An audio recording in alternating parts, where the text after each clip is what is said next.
Bongino is leaving the FBI. We have reports now that Andrew Bailey, who was the co-deputy director of the FBI, will fully resume the position while Dan Bongino is leaving and going back to podcasting. There are reports that his office has been cleaned out, all of his staff has quit. Guys, huge major shakeup in the FBI that's happening. What the heck is going on? Let me know your thoughts in the comments, because we have more doubling down from existing Republicans, or even like Marjorie Taylor Greene, who has come out again against Trump. It's not good. Like, this is such divisive rhetoric coming from within the party. A lot of people are starting to turn on Trump because they said he has not drained the swamp or the deep state. Let me know your thoughts in the comments, guys. If you're still for Trump, you still are on Trump's side, hit the thumbs up like button, guys. Let me know, because again, it takes time. But again, we have Representative Mike Lawler, who has just sided with Democrats on extending the most corrupt Obamacare subsidies ever, with no oversight, no audits whatsoever, just handing over another $200 billion to these health insurance companies. You're seeing the rhinos reveal themselves. Representative Mike Lawler is one of them. So instead of doing the jobs that they were supposed to do, of figuring a new system out and stop fueling these big healthcare subsidies, you've got not only him, but others that are just exposing themselves as rhinos. We have Democrat Representative Debbie Wasserman Schultz, who just came out and said that President Trump is a bigger threat to American values than radical Islamic terrorism. She was asked, which should we be focused on? Which is a bigger threat to America? The person who's in the White House or radical jihadists, jihad and all that? She said, the person who's in the White House. You cannot, guys, these people are losing it. On the other side, you have a new alliance being formed between John Fetterman and Senator Ted Cruz, on both of them coming out saying that we need to tone down the rhetoric on both sides. We need to get away from all the fighting, and we need to be bipartisan and be America first, which is great. But again, too, when you have people that say that Trump is a bigger threat to American values than radical Islamic terrorism, there is no common ground. We have a full list now, an updated list of all the states. This is super important, everybody. Of all the states that will not be moving forward with the big, beautiful bill deductions, like no tax on tips, no tax on overtime, they have decided, listen to this, everybody. These states, these blue states, have decided that you don't get those tax deductions. They're going to force you that instead of giving that money that you would have paid taxes to the federal government, and instead of you getting that federal tax deduction, they're going to make you pay it back to the state. So even when Trump did something so great for the average American worker, these states are so corrupt that they're pulling back that money to pay down their own debt that they've used to funnel towards immigrants and illegals within these sanctuary cities. Now you tell me, anybody on this channel, where is the common sense and where's the America first in that? We have President Trump, who has ordered a full-on blockade against Venezuela. Any oil tanker that comes within sight of a United States military, marine, just whatever, any type of military out there, we're going to take hold of it. We're going to seize it. This is going to be, we're going to completely surround them, and we're going to make sure that no more money is being funneled or anything has to do with Venezuela, the oil tankers, on stealing American fuel sources. But we're not going to allow any more of this corruption to come into our country.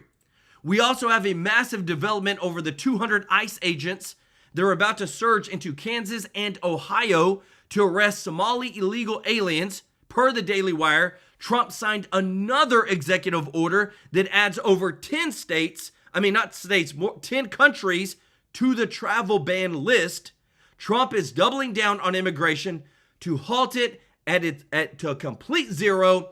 Only America first is what's happening right now in this Trump administration. And again, the big breaking news of Dan Bongino leaving the FBI. Guys, this is big stuff. Something's going on. Something is stirring in the water. Let me know your thoughts on what's going on. We're going to get to all the receipts today. There's so many rhinos that have unveiled themselves, and we're going to show you all the stuff that's going on, because again, if we don't expose it, it will always continue to happen. Want to say thank you to everybody who is watching. Thank you to all of our subscribers and viewers. Thank you so much for your support. We couldn't do this without you. If you're not a part of the family yet, please consider joining our family, hitting that subscribe button. Let us take care of you every day with the breaking news. Thank you to all of our givers on the channel. Guys, y'all are so amazing. Give some special love to Deborah M. Show Deborah some love in the chat, as well as Robert Cash, our boy B1 Sly One, moderator of the channel, with the 5 gifted memberships. If you got a free membership, show B1 Sly One some love in the chat.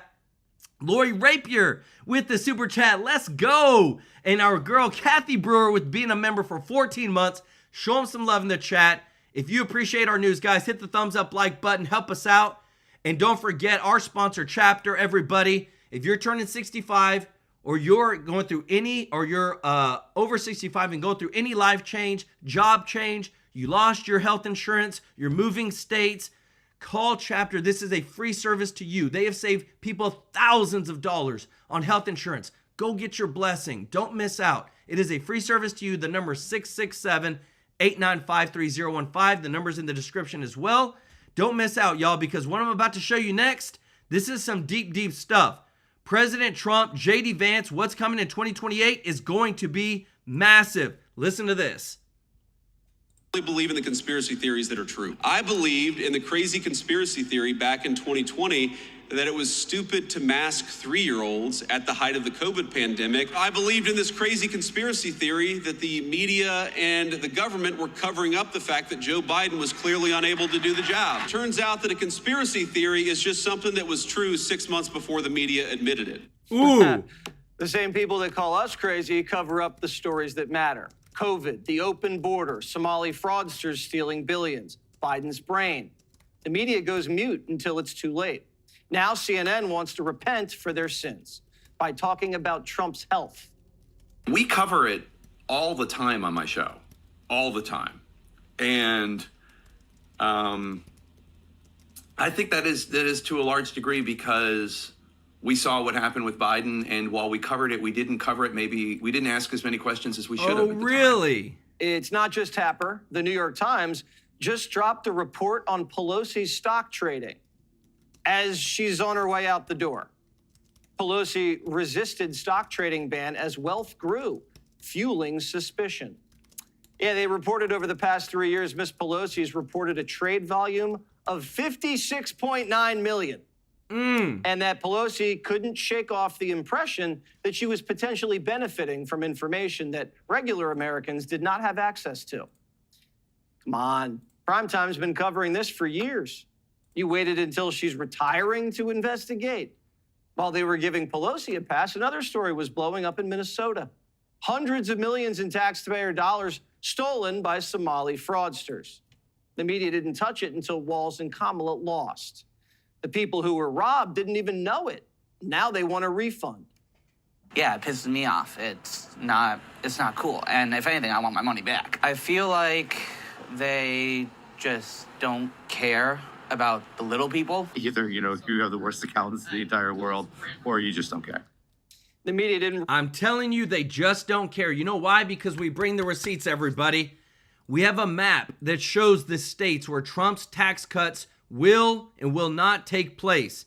This is so important. Several states in Washington, D.C. have already acted to keep parts of the one big beautiful bill out of their own tax codes, at least for now.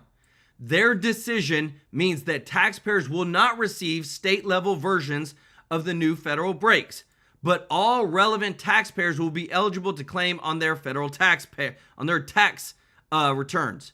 Okay? So right here, these states already, Colorado, Illinois, New York, Maine, Washington, D.C., are rejecting no tax on tips, no tax on overtime.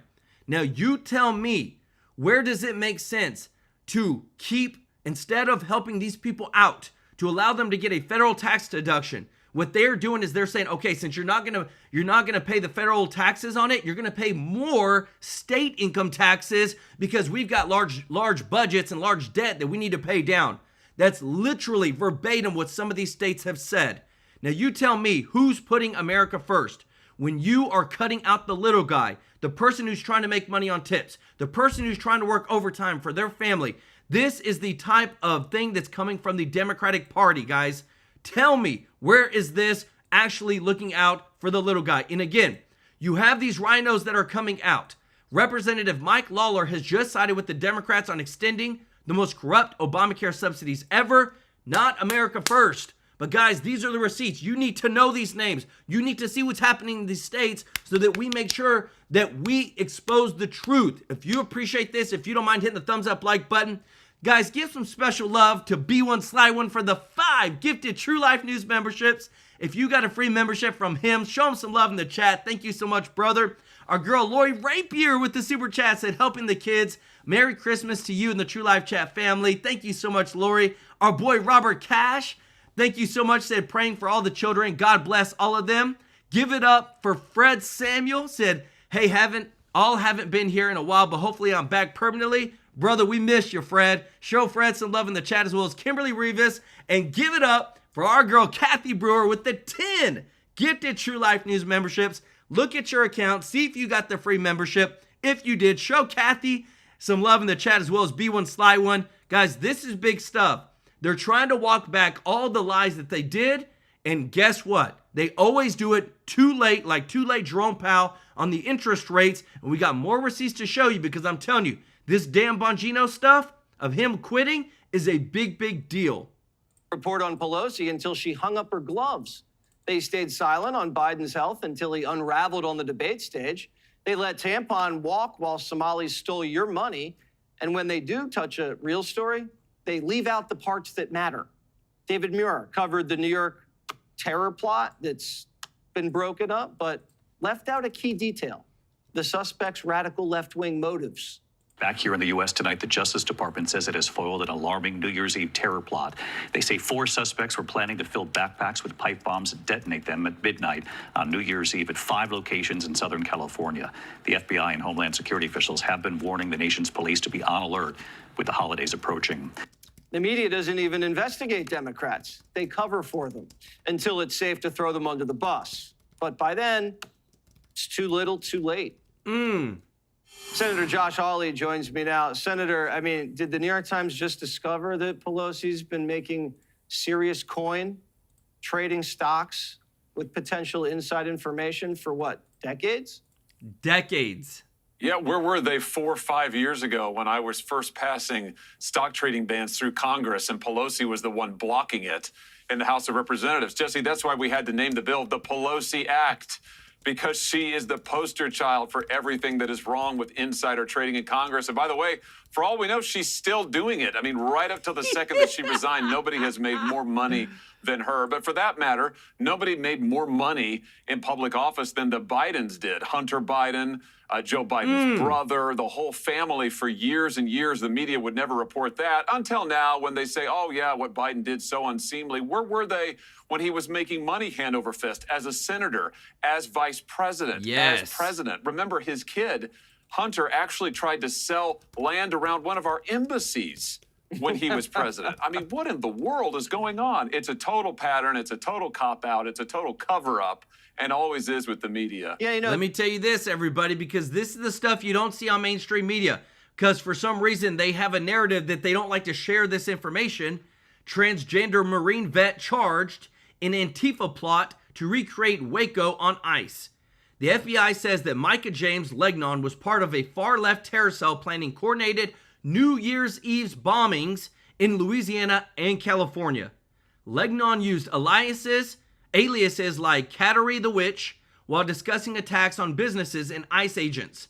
Investigators say the goal was chaos, spectacle, and intimidation of the federal immigration enforcement. Buddy's in jail now. This is the stuff you don't see on mainstream media, guys. We're trying to show you that, again, the things that are happening behind the scenes. Lots of good stuff. We're catching a lot of the bad people.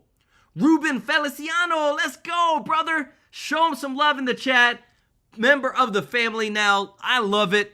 In this big news today, Dan Bongino's staff has quit.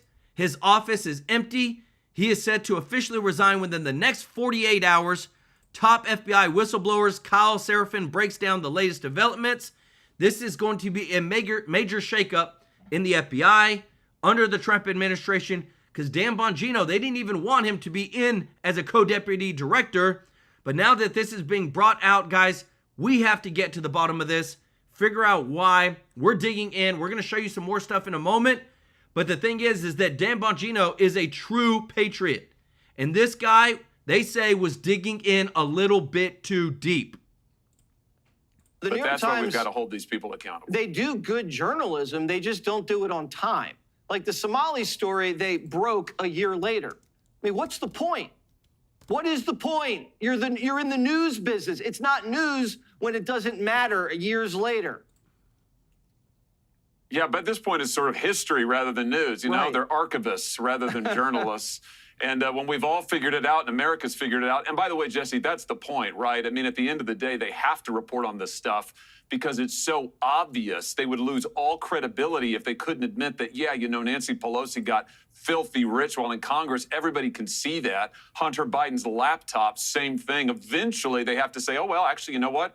It was legitimate when everybody sees it. So when the truth is just hitting them foursquare in the face, they've got to admit it. But we both know that they will continue to shill for Democrats and liberals as long as they can, whenever they can. Yeah, and it's not helping the liberals or the Democrats at all. It's actually hurting them. And again, too, guys, I just got another post. This is from literally Republicans against Trump, regardless of whether, you know, whatever. But these are the people that are super happy about this. Breaking, Deputy FBI Director Dan Bongino plans to leave his job as soon as this week or as late as mid-January. There is stuff that's happening behind the scenes, according to 3 people with knowledge of his plans. Guys, remember, I kind of saw this coming 6 months ago, and I kind of said something was weird about it. I wish I could go back and find the clip, but whenever they brought in Andrew Bailey, who was the Attorney General over Missouri, and brought him in to be a co-deputy director of the FBI, I said, no, Dan Bongino's pretty capable. You only bring in somebody else if you plan to replace him or you plan to give this guy a promotion. Those are the only 2 options. It looks like the replacing is what's happening. Let me know your thoughts in the comments, guys, because again, there's more deep state stuff that is coming out. I'm about to show you. I hope you appreciate this, guys. But this is stuff that hasn't hit the mainstream yet. We're getting a lot of leaked news right now. We just want to make sure we have the best people in place. But things are happening across the board where we have Republicans now that are going in against Trump on all of his agenda because they're stuck on whether we're funding Israel. They're stuck on whether Trump hasn't cleaned out the deep state yet. It's like, guys, are you kidding me? There's a lot of stuff going on. Trump has made a lot of progress. Listen to this. And if you appreciate this, guys, if you don't mind hitting the thumbs up like button, this helps us get our voice out there. Check this out. Mike, let me start with you. How you do the oversight project. You're very big on this weaponization. I got a spot I'm going to play here in a second. But what are you looking for the president not just to say tonight, but to lay out his program as now we're about 1 year into this thing, sir? I want to hear him say that the accountability agenda is going to go to full throttle. I mean, we got a long way to go. Systemic reform needs to happen. Firings and whack-a-moles here and there aren't good enough. I want to hear that the bureaucracy is going to be ripped apart so they can never pull off a weaponization like they did in the Biden era. And I want to hear that the victims of that weaponization will be made whole. So we sent a letter to DOJ outlining how they could pay restitution legally and prudentially to those victims. So I would love to hear about how they'll do that. Do you agree with me that of everything President Trump's doing and the great fights he's been on economy and everything like that, that this may be one of the most important elements of the Trump movement and what he did about not just draining the swamp, but taking the bureaucracy, deconstruct the administrative state, take the deep state apart, and hold accountable the color revolution is from his first and second, the second term, which was stolen. Do you believe this is maybe the one that we're not quite feeling it right now, sir? Guys, I'm sorry, but I got to show you this breaking news that just came out. House Minority Leader Hakeem Jeffries' discharge petition has just reached 218 signatures, clearing the threshold needed to force a vote on a 3-year extension of the Obamacare premium subsidies. Remember, this is with Republican rhino votes added to the Democrats to get this discharge. They've just reached the threshold. They're about to have the vote. Remember, this is hundreds of billions of dollars that are given in Obamacare premium subsidies with no accountability, no oversight. We have found fraud upon waste and abuse. And I'm going to get the names of every single one of these dang rhino Republicans, and I'm going to show you in a moment, who sided with the Democrats on extending these Obamacare premium subsidies with no added addition of oversight. Yeah, I would say this and mass deportations are the two issues where I'd like to see the most improvement. A lot of people pulled the lever for President Trump, not just for all the great policies, but because they're opposed to how the regime had been operating. And so they don't want to just see temporary custodial ownership in a 4-year peace period of it, but a deconstruction of it. They voted because they locked down, the schools and the cities for COVID. They voted because Catholics were targeted. They voted because people who protested the election, the rigged election of 2020, were targeted and had their lives ruined. And so we want to see, as part of Trump's mandate, that system deconstructed, people held accountable for it, and the people who were victimized made whole. And that's what we're doing today, and we're calling out the Senate for taking a big step backwards there. Let's do it. I told you guys I'd bring it. Brian Fitzpatrick, Michael Lawler, Robert Bresnahan, Ryan McKenzie are the four Republicans that sided with the Democrats just moments ago so that they could force a vote on the extended 3-year extended Obamacare premium subsidies with nothing changes. No oversight, no extended audits, no extended verification, nothing. This is a huge, huge betrayal to Trump, to MAGA, to America First policies. Brian Fitzpatrick, Michael Lawler, Robert Bresnahan, and Ryan McKenzie. Let me know your thoughts in the comments, guys. Show Fred Samuel some love in the chat. Then said Dan Bongino is in a good position to expose a lot of corruption if he goes back to media. Amen. Show Ashkenazi Zionist some love in the chat. Said get the rhinos out of office. Amen. Show Kathy Brewer and our boy B1 Sly One and Lori Rapier some love in the chat too as well, everybody. The spot. Can I play the spot right now of Mike Howell and the Oversight Project? Can you play it? Let's go ahead and hit it. On the campaign trail. Sorry, guys. Got to get... It has this music. They're going after all these rhinos. All the rhinos, guys.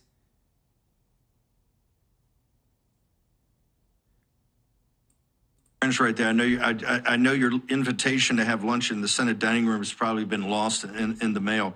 Hal, if you talk to the president, he says, hey, look, they got the blue slips against me. They got the filibuster. They're not changing. Yep. Everything I want to do, they're not approving my people right now. I'm not getting recess appointments. I'm getting no confirmations.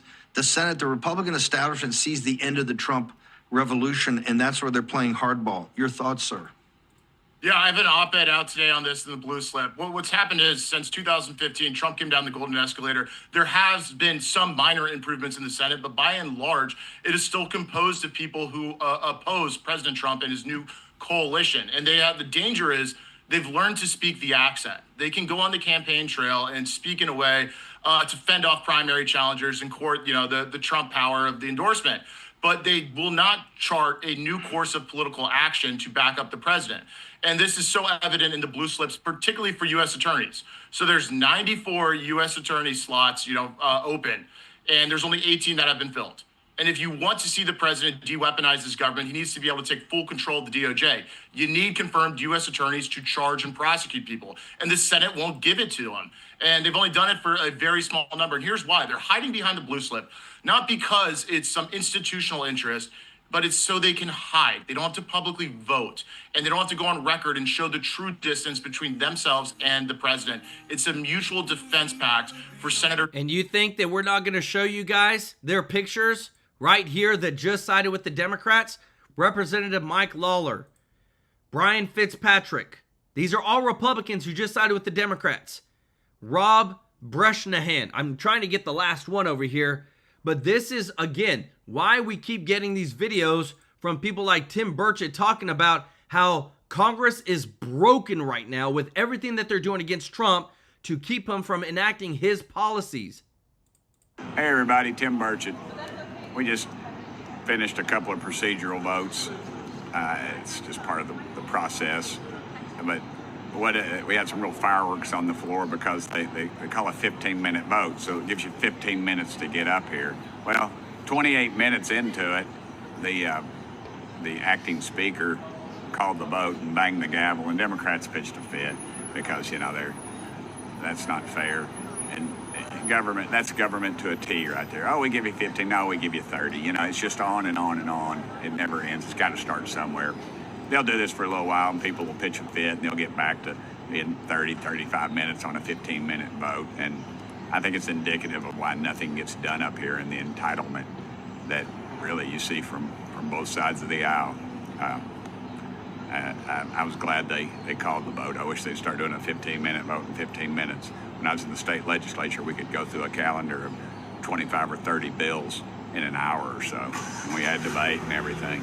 But this is just the way this operation runs, and it's designed to be slow and ineffective. And both parties are guilty of it. Just the other party's a lot more guilty, I feel like.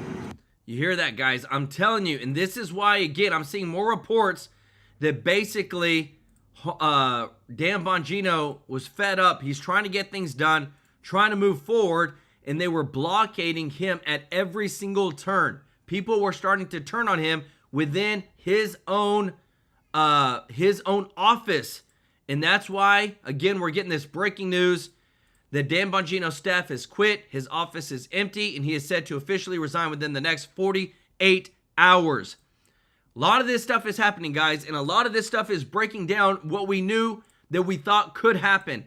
That even whenever you brought in some of the biggest, strongest people that would come in and expose so much, that you would still be dealing with a lot of rhinos within the system. And what is Trump focused on? Reinventing America. Making sure we're great again. Making sure we're America first. Listen to this, because we are finding a lot of rhinos within the internals, and a lot of people are calling them out now, like you even have Gingrich. Listen to this.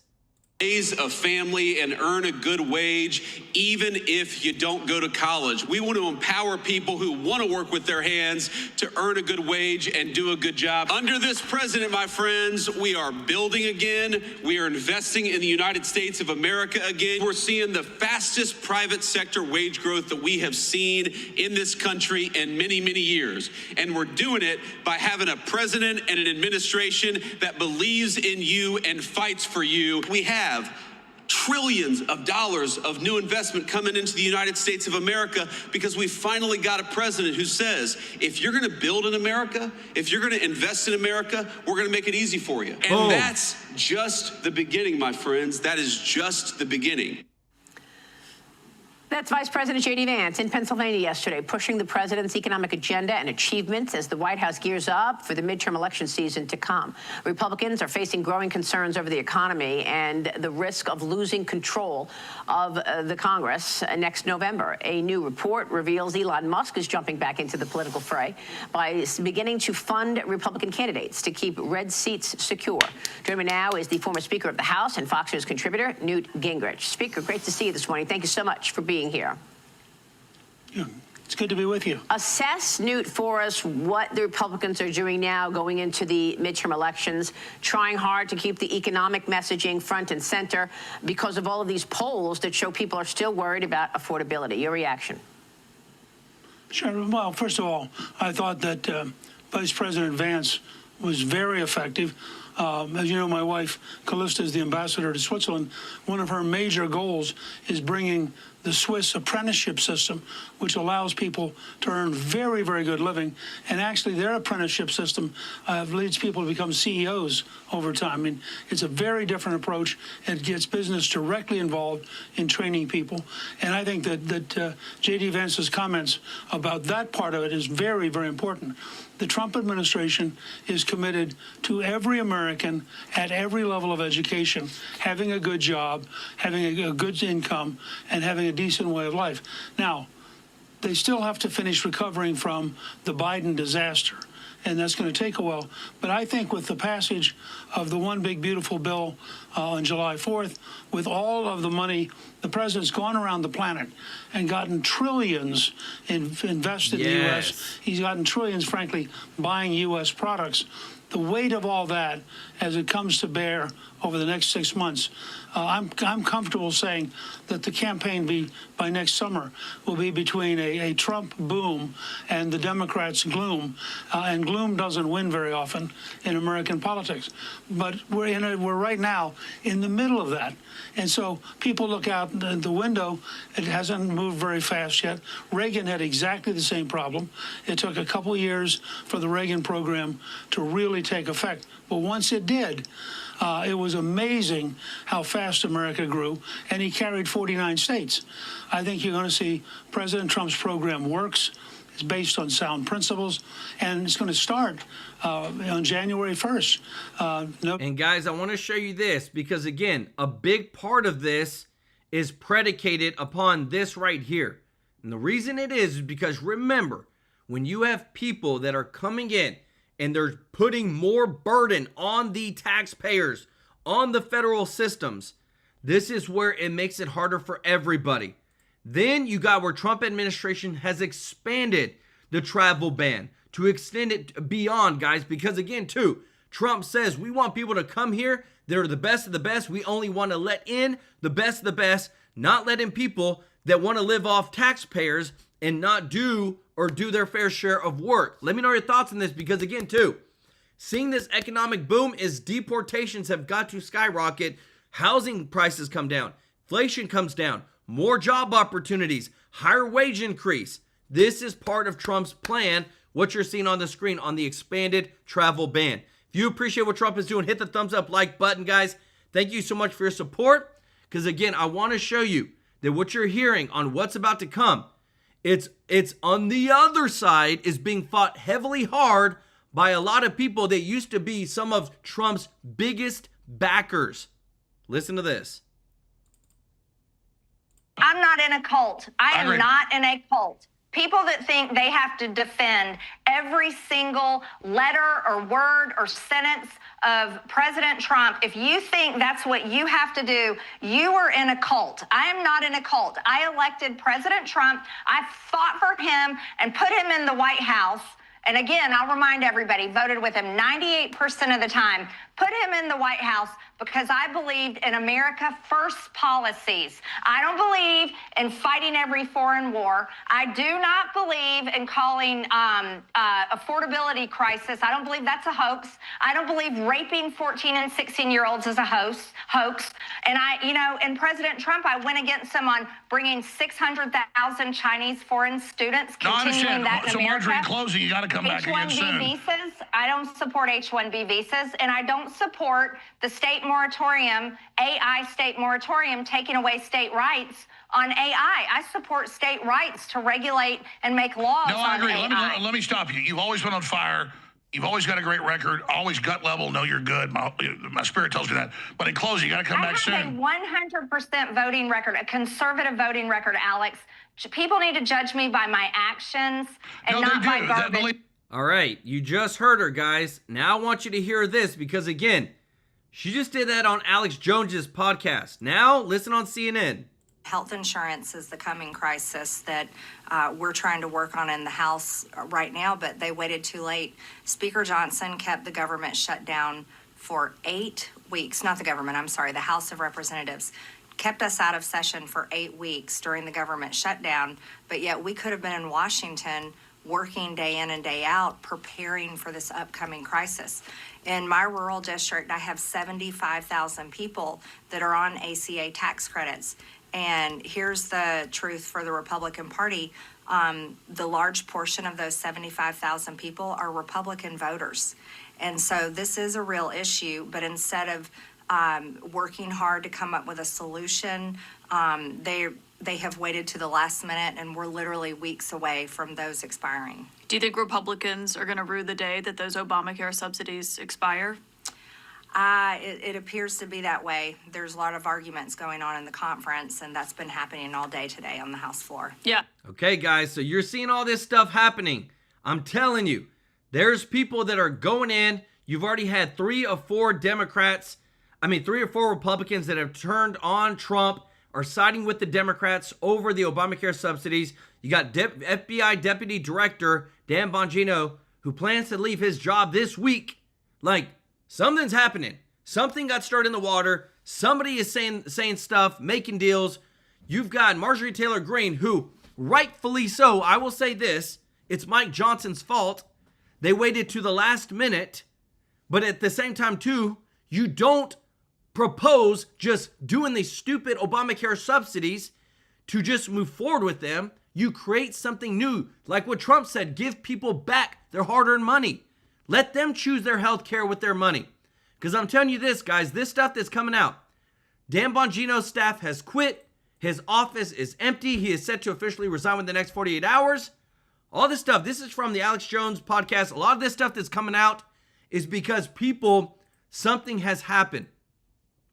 Right now, Trump is still moving forward in a massive development. Over 200 ICE agents will surge into Kansas and Ohio to arrest Somali illegal aliens.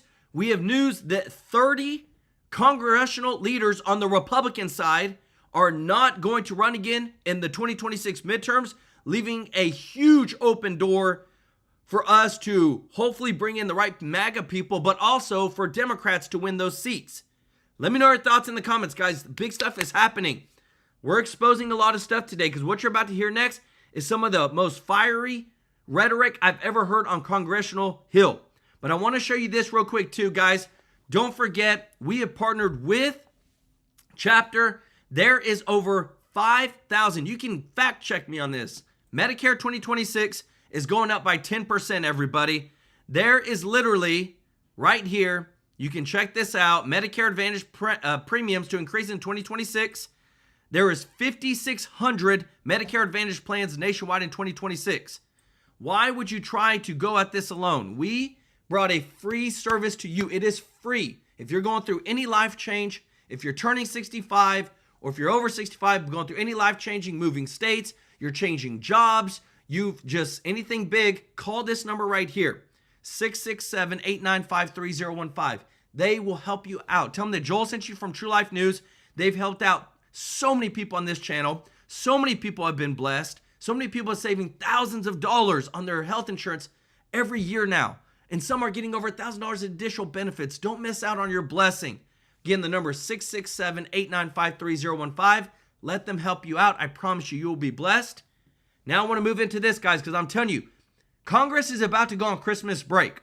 What you're about to hear next, guys, some people are fed up, and I am happy that this is happening on Congress Hill. Listen to this. As gentleman from Texas, Mr. Roy, for his time of question. I find myself extremely frustrated this week with the entire state of affairs in this venerable institution. It is a circus on both sides of the aisle, a complete and utter joke. The institution is failing the American people from top to bottom. And we see it on full display here in the Rules Committee. We have, on the one hand, the tragic failure of my colleagues on the other side of the aisle to recognize the unbelievable harms being posed to our children by these absurd laws, these absurd procedures that are being carried out on children. Chloe Cole, who came and testified in front of the subcommittee on the Constitution and the Judiciary Committee, who described in great detail on her birthday, testifying in front of that committee, I had a double mastectomy at 15. After my breasts were taken away from me, the tissue was incinerated. Before I was able to legally drive, I had a huge part of my future, womanhood, taken away from me. I will never be able to breastfeed. I struggle to look at myself in the mirror at times. I still struggle to this day with sexual dysfunction. And I have massive scars across my chest, and skin grafts that they took from my nipples are weeping fluid today, and they were grafted into a more masculine positioning. We need to stop telling 12-year-olds that they were born wrong, that they were right to reject their own bodies and feel uncomfortable with their own skin. We need to stop telling children that puberty is an option, that they can choose what kind of puberty they will go through, just like they can choose what clothes to wear or what music to listen to. Puberty is a rite of passage to adulthood, not a disease to be mitigated.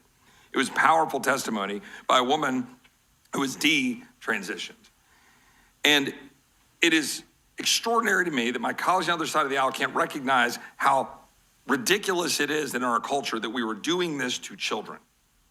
At the same token, Republicans go around and preen and posture about limited government and about how far the federal government should go, and they will use a massive extension of the Commerce Clause and the instrumentalities of commerce to criminalize behavior.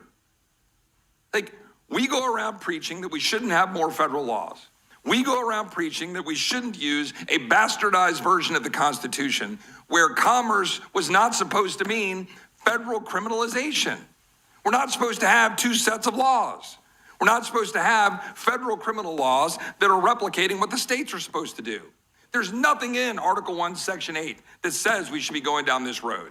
Yet because after Lopez and Morrison, Republicans and conservatives went around thumping their chest, oh, there's a limit to Commerce Clause power. Well, what is that limit, you say? Use the magic words.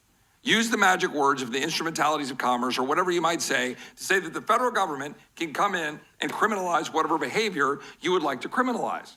And the fact here is, I absolutely support in Texas and in states criminalizing this, carrying out these kinds of what I believe are abuses on our children. And I think Ms. Green is right to be pursuing that objective. Ms. Green took out her frustrations today in saying that my audacity to offer an amendment that tries to limit and tailor the scope of federal power by saying that perhaps it should be limited to federal property. Perhaps it should be limited to actually crossing state lines. And perhaps, and I was being liberal in this construction, by the way, it should be limited to federal dollars and federal dollars that are flowing to the institutions in question. So now I've got us sitting here, this paradox, right? I don't support this kind of behavior, and I think it should be criminalized. I also don't believe we should make a mockery of a limited constitution in carrying out what is clearly a political message. That's the case. Marjorie was given this vote this week to buy her vote on the National Defense Authorization Act. Everybody knows it. It happened right there on the floor of the House. The majority leader said, Marjorie, would you like to have your bill brought up to the floor? And guess what? Got a yes vote on the rule for the National Defense Authorization Act. And that's the kind of shit that keeps happening around this institution all the time. Sorry, guys. Including on our side of the aisle. And I'm sick of it. And I'm sick of what happened in the Judiciary Committee when we should have done it there. We should have addressed it in the Judiciary Committee. The people who are supposed to be vanguards of the Constitution. And now we're sitting here and we're listening to nonsense about health care. Where my colleagues on the other side of the aisle sit here saying, well, you guys aren't doing anything about the massive expensive cost of health care. Why do you think it's expensive? Because you literally cut a deal with insurance companies to run health care. You think that's going to run wild? Yeah.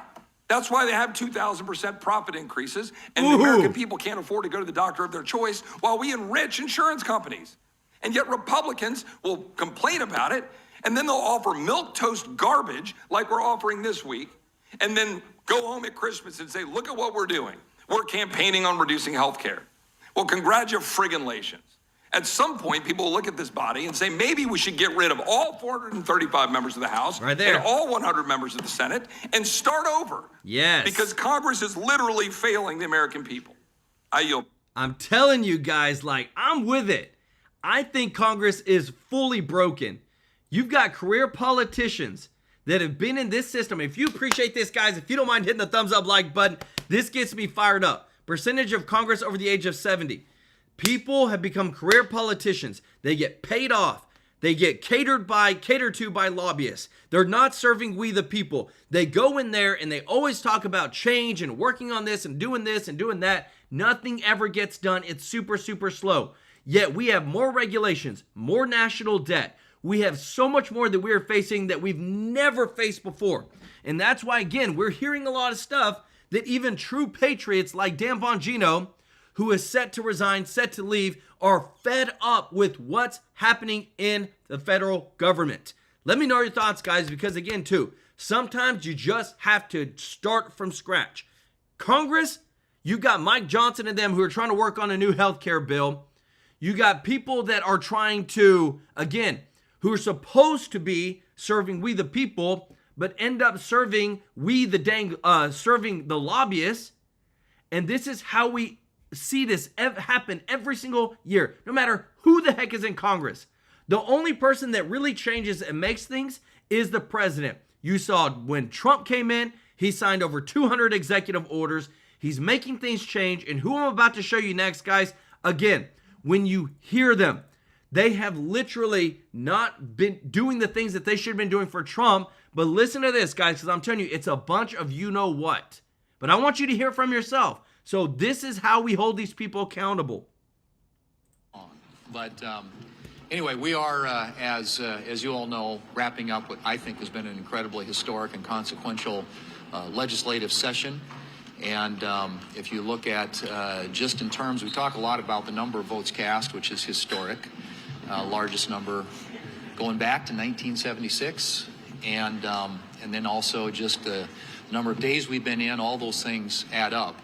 But I would argue that it's not just that, because I think volume doesn't necessarily equate with productivity, but I think we've had an incredibly productive session of this Congress as well in terms of the things that we've accomplished to make America safer, stronger, and more prosperous.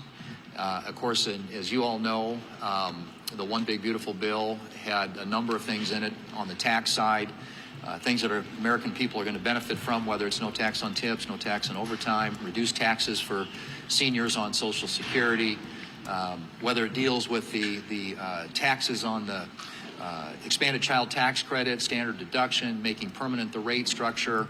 On the business side, all the business tax provisions that are going to incentivize investment in this country and create those good-paying jobs that keep our economy growing and expanding. So we're very pleased with the things that were accomplished as a result of that. And I would also say when it comes to keeping the country safer, we haven't had in this last year a single illegal immigrant admitted into the country. And we made a big investment in the border wall, fully funding the border wall. We made a big investment in national security at a time when we live in a very dangerous world. Energy independence was a priority, as you know, in the One Big Beautiful Bill. And obviously newborn accounts, you can go right down the list of what I think are very consequential accomplishments in things that are going to benefit the American people for years and years to come. So we are very pleased about how things have gone. You add on top of that, we're going to have over 400 nominees confirmed by the end of the year, which is way ahead of the previous two administrations. And if you look at the number of Congressional Review Act resolutions of disapproval, repealing burdensome, I should say, Biden regulations, we have, I think, now passed 24 of those, and 22 have been signed into law. So a lot accomplished, but we aren't going to rest on our laurels around here. We're going to keep our foot on the gas. And as we think about next year already, we're working to put together an agenda that we think will continue to build on the success of this last year, but also set us up for success in 2026 and make sure that... Let me tell you this. Everybody thinks that the Republicans have literally failed the people. But let me tell you, let me show you what they made sure got passed, everybody. That $900 billion defense policy bill. They made sure that got passed before Christmas. Why? Because again, too, there's so much money. Just think about that. $900 billion in 1 year. You have so much, hundreds of billions of dollars. And I'm not saying that they shouldn't have done this, because this has good stuff. It's got the Golden Dome missile set up. It's got a pay raise for all service members. It goes in there to root out DEI. But when it comes to stuff that is the most, that hits Americans the most, all Americans, is healthcare. And we're in the literally last days. And I promise you, them dang congressional leaders are going to take their dang vacation. They're not going to miss out on their Christmas vacation to take care of healthcare. They may end up agreeing to a 1-year extension on the Obamacare subsidies. But it's always a dang shame that why do they always wait to the last minute on doing what is right for Americans? They made sure to get this defense bill passed, because I promise you there's a lot of people out there, especially the lobbyists, that are wanting to make sure that their people got paid. Their people are making sure they're getting taken care of. And again, it's like, I'm showing you this stuff and they tout, and the One Big Beautiful Bill, okay, great. There's still a lot more to do, y'all. Right now, I want you to listen to this, because when it comes to the polling and what's happening with Trump and all this stuff, this is super important, y'all. We have to continue the narrative. America is moving forward, fix the affordability crisis, and make sure that America is winning. If you agree, if you don't mind hitting the thumbs up like button, guys, listen to this. So Mark Mitchell, is John Solomon right? I mean, he's got called, is he getting blamed or is the Republican Party getting blamed? These poll numbers are, let's say, not the best. And let's assume for a second that this is not fake news or bad polling. Let's assume, just for purpose of conversation, this is right. Is the president getting blamed for this, or is Solomon saying, hey, look, it's the House. The House is like the Duma. The Senate is actually in opposition to Trump. But who's the American public, and particularly MAGA, thinks who it is? And Solomon just said, he's telling the president, hey, look, give him 30 days, give him 45 days. But at some point in time in January, if they're not coming around to help you take action, you run a campaign against them for a couple of months. Your thoughts, sir? Well, first off, as far as the tracking questions, I'm a pollster, and I don't know how valuable they're going to be anymore. We're looking at Trump presidential approval rating, and it's -5 net approval, which is roughly where Barack Obama 1 and 2 were at this point in his term. Not terrible, not absolutely great either, but Trump's support is sticking with him, I think, through all of this. We had a little bit of a freak out, but those numbers are back. But the other thing we're looking at is generic ballot. And to be honest, the Republicans, even though they suck, the race seems to be tightening a little bit. We have Democrat +3, and if you look at the Real Clear Politics aggregate, I think it's Democrat +3.5. And so this isn't like some massive, huge blue wave where there's going to be a huge Democrat pickup, which is typically what happens.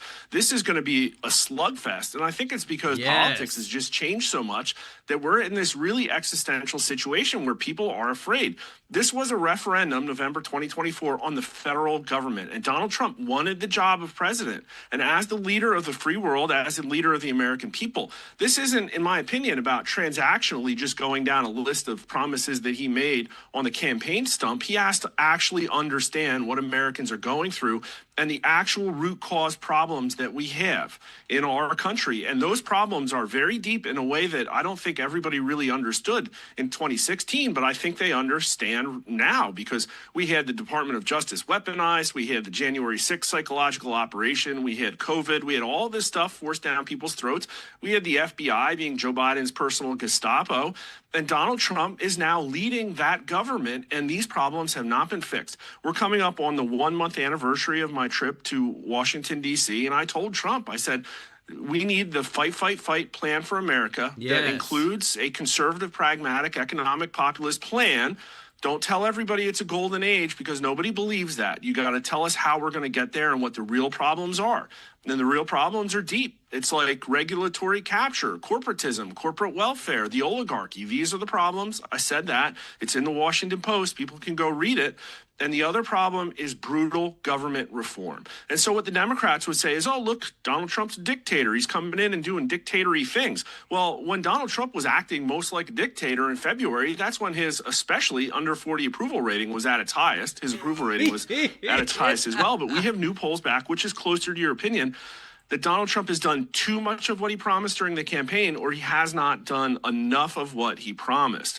And people say he hasn't done enough, 38% to only 21%. Only 1 in 5 Americans say that Donald Trump has done too much of what he promised. And he promised retribution. Like, let's be clear, that was part of the promise. And you have Susie Wiles out there saying, look, no, we don't, there should be a time limit. We shouldn't have retribution.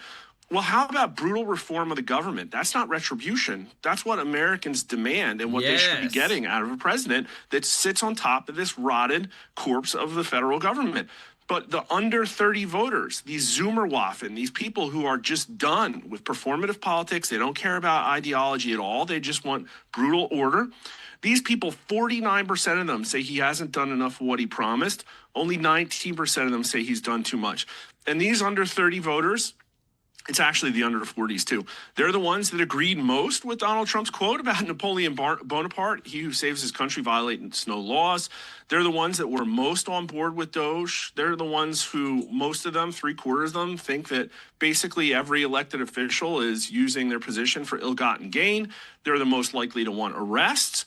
And they're most likely to be concerned about political violence as well. And so the problem is, again, I have all these metrics that show that Donald Trump just hasn't delivered. And I understand that this is hard, but we're... Guys, and I'm telling you this, I don't know how you win, how it's so hard right now, because, again, you have rhinos that are siding with Democrats.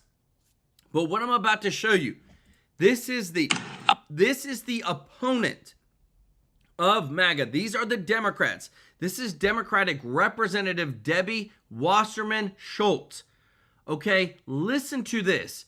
What the heck is going on? I don't know, like this polling doesn't make sense, but it's just interesting that as we continue to try and expose them, you cannot deny that one side is common sense, one side is America first, versus the other side is just crazy. What is the bigger threat to America right now, American values, American life? Islamophobia or jihad? I think we have to focus, quite frankly, on, if we're worried about the threat to American values, on the person who's in the White House. I mean, we have a president. Come on. Really? No, Is that where we're going? Come on. Yeah, I'm going there because we have a president who has completely undermined our democracy. They always say it, undermine democracy, but they never say what he did. Who has so you don't see jihad, you don't see this is a problem? What I don't see is it as a single lens problem. We have a president who has been determined to undermine our constitutional principles. Even Nancy Pelosi said that Trump has not done anything unconstitutional that would merit him having to do what? Be impeached. Degrade our democracy, to divide instead of unite us. The responsibility of I have to say, Congressman, you know how much I admire you. This is, again, somebody who literally says that Trump is a greater threat to American values than radical Islamic terrorism. How do you lose against a person like that? I don't get it. Because, again, Trump's economic agenda, what he's trying to fight with, and again, guys, Trump's trying to do what? Usher us in to the golden age. But everything that we're seeing here, guys, tell me, it doesn't make any sense. Listen to this. For a Santa Claus rally to cap off what has been a big year, but keeping their eyes set firmly on 2026. Analysts from America's largest investment banks galore, seeing at least an 11% gain on the S&P next year. Some are even predicting the index to soar past 8,000. Mike Murphy, how are you feeling looking behind you, but looking ahead? Yeah, I think we're in a really good place right now. But you know, I do get concerned when I see all the banks raising numbers and projections. But I wait till we have some sort of correction, which will happen at some point, I would bet, throughout 2026. And let them all revise lower, and then the market will start to move back higher. I think what... Let me tell you this. Remember how I always tell you guys, follow the money. If Wall Street is saying that they're optimistic about 2026 and what's coming, there's probably a good reason why. The money usually is always a telltale sign of what's about to come. President Trump is doing right now, where we are, strong growth coming next year. I think that's a certainty. Interest rates coming down will be a certainty with a new Fed governor. Less regulation doesn't get talked a lot about, but that's really helping businesses. So we're in a good place to go quite a bit higher. It seems like looking at all assets, and anybody can jump in here, all asset classes, even with some of the kind of pullback we've seen later in the year, are still priced as if everything in the economy in terms of fiscal and monetary policy needs to go off without a hitch, meaning cheap money, new bond buying from the Federal Reserve, but no pullback in spending from the federal government. And inflation needs to drift down while the Federal Reserve refuses to fight it.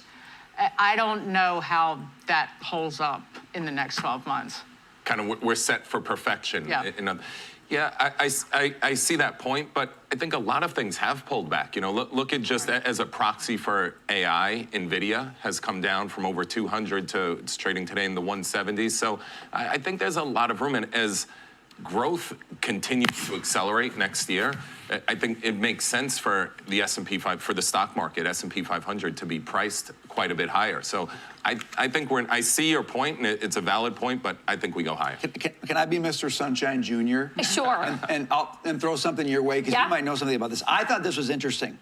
I don't usually look at this. The Dow Jones Transportation Average. Okay. Did you know that it's up 10% this year. Huge. And approaching an all-time high. Huge. Which is good news. Why? For the economy. Dow theory, too, right? Because if transportation stocks are up, means they're moving stuff, they're moving goods. It means that side of the economy is strong. So on the bellwether theory of which stocks are up, I like that as an indicator that 2026 could be good, Taylor. I tend to agree. And this is big, everybody, too, because, again, there's a lot of stuff that when we expose this next year, guys, I'm telling you, this is going to be big. There's no reason that the Republican GOP cannot win the House because of stuff like this. This map shows states where Trump's tax cuts will and will not take effect. Just think about it. Here are the states where, again, this is people states that have decided, these are blue states that have decided, Colorado, Illinois, New York, and Maine, that they do not want to let you have no tax on tips, no tax on overtime, those types of things. How do you lose the midterms to when you're facing this right here? When Trump's literally trying to help out the low income, the middle class, the only way is if they cheat. Because to me, the average common sense person, even if you were a Democrat, would say, you know what? My state has lost it. Trump is at least trying to put more money into our pocket. What the heck's going on? Jim Barbato, let's go, brother, with the super chat. I love it. Had the popcorn ready, and our boy, Mr. Tracy, Jay Norby, OG of the channel. Showing some love in the chat, everybody. This is big, big stuff. A lot of things are going down today, guys. A lot of votes are going down. Jack Smith is is under oath today. This is big. If you love this news, guys, if you don't mind hitting the thumbs up like button, because again, if these people do not go to jail, we will never hear the end of it. Trump and the GOP will lose the midterms and the 2028 presidential election because even whenever we gave it to them, we still couldn't put people in jail. Behind closed doors on Capitol Hill for a House Judiciary interview on the 2 investigations he ran on President Trump. This, as Fox News is learning, that the FBI did not believe it had probable cause to raid Trump's Mar-a-Lago home in 2022, but moved forward because of pressure from the Biden Justice Department. One official even said he didn't, quote, give a damn about the optics of the search.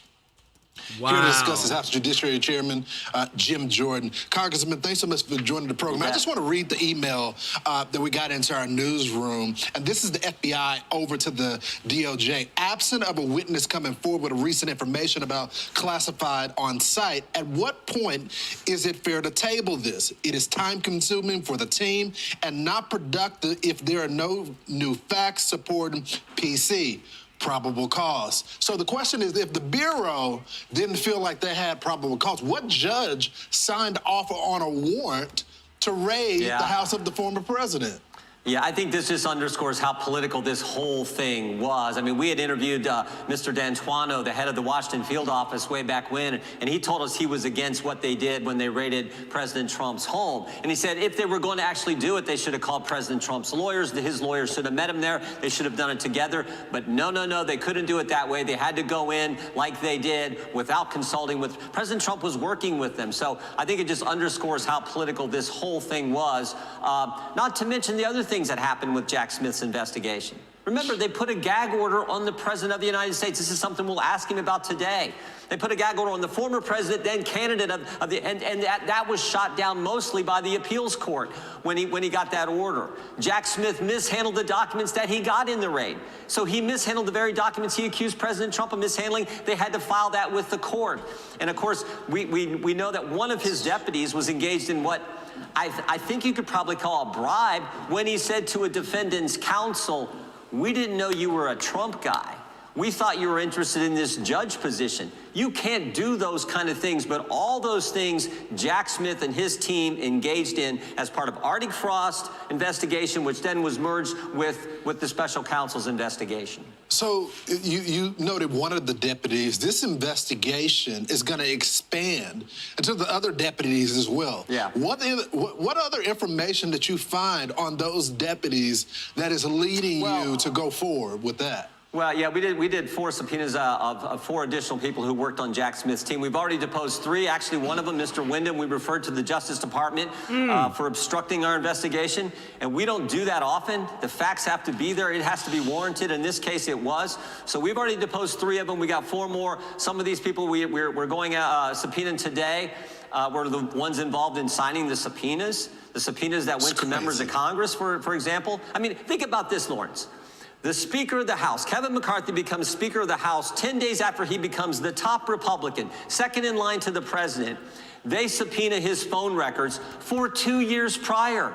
They go away. They've been investigating for months and months and months, and they wait until he becomes Speaker of the House to go get his phone records from Election Day of 2020 until January 7th of 2020. They knew who the Speaker called, who called him, when the call took place, how long the call lasted, and if Kevin McCarthy initiated the call, they know where he was at when he did so. And they can pattern his entire life for those 2 months time frame. And he did that after he gets elected as the top Republican in our government. Again, I think underscoring that this was political, this was about going after the Republican Party, and most importantly, it was about going after our candidate for president, President Trump. This is why they couldn't find the pipe bomber, because they were spending all their time on this nonsense investigating elected officials instead of getting the real criminals out there. Congressman, guys, I'm telling you, this stuff is so big. Oh my goodness. 8 FBI sources report that Dan Bongino is leaving the Bureau now. It's up to 8. It was at 3. Now it's up to 8 sources are reporting that Dan Bongino is leaving the FBI. Don't know what the heck is happening. Just know that we need people like him, true patriots. A lot of the things I'm saying is that there's been massive frustration over his job and trying to go after people and doing what's right. And again, you just have to think of everything that they've been facing since they've gotten to their positions. Constant hate, probably death threats to them and their family. I couldn't imagine, everybody. But if you appreciate what Dan Bongino, Cash Patel, and them have done, show some love in the chat. Hit the thumbs up like button. Robert Cash, thank you so much, brother, for the super chat. Said accountability, truth, justice. Let's go. And show Glow 2010 some love in the chat. Say keep your eyes on the Lord. Pray for our country. Amen. Show them some love in the chat, everybody. If you're not part of the family yet, please consider hitting that subscribe button, joining our family, so we can take care of you every day with the breaking news. And don't forget, if you are turning 65 or you are over 65, guys, and you are going through any big life change, get help with your Medicare health insurance, guys. This is a blessing that you can get. It's free. The service is free. Call them up, 667-895-3015. They've helped out thousands, so many people. They've literally saved people thousands of dollars. There's 5,600 plans out there. How in the world are you supposed to know which is the best? That's where they come in. And the big thing is this, guys. Medicare is about to go up by 10%. Things are changing every single year. So this is a free service to you. We're bringing this so it can bring value to you, but we want you to be blessed. Again, the number is 667-895-3015. Tell them that Joel sent you from TrueLife News. And I promise you, you won't regret it, guys. Robert Cash, thank you so much. Want to give some love to those that have given today, guys, because remember, we're just a few days away from our biggest day of giving in this year, guys. During the Christmas time, giving to these children's homes live on stream, our biggest donations. I want to give some special love to those that have given. Remember, when you're a member or you give, you are partnering with us to do something greater in this channel to make a difference. Show B1 Sly One some love in the chat for the 5 gifted TrueLife News memberships. Lori Rapier, thank you so much for your support. Show Lori some love in the chat. Kathy Brewer with the 10 gifted TrueLife News memberships. Guys, and give it up for our boy Chris Prez with the 5 gifted TrueLife News memberships. If you got a free membership from Chris, show him some love in the chat, as well as Kathy and B1 Sly One. Thank y'all so much for your support. Show Kimberly and Revis some love in the chat. Fred Samuel, Rubin Feliciano, our girl Alice Lewis, thank you so much for your support. Ashkenazi Zionist, Daniel Stone, thank you so much. Glow 2010, our boy Mr. Tracy J. Norby, OG of the channel, and our boy Jim Barbado, OG as well. Guys, and if you don't know what OG means, it means original, somebody that's been with us for a while, supporting the channel for a while. Show them some love in the chat. Thank you so much for sharing our videos on X, on Facebook. It means the world to us. We're here to serve you. We love you, appreciate you. And again, give it up to those that gave a free membership. Guys, it's just growing our voice. We want to do the best that we can for you. We love you, and we'll see you in the next one. Take care.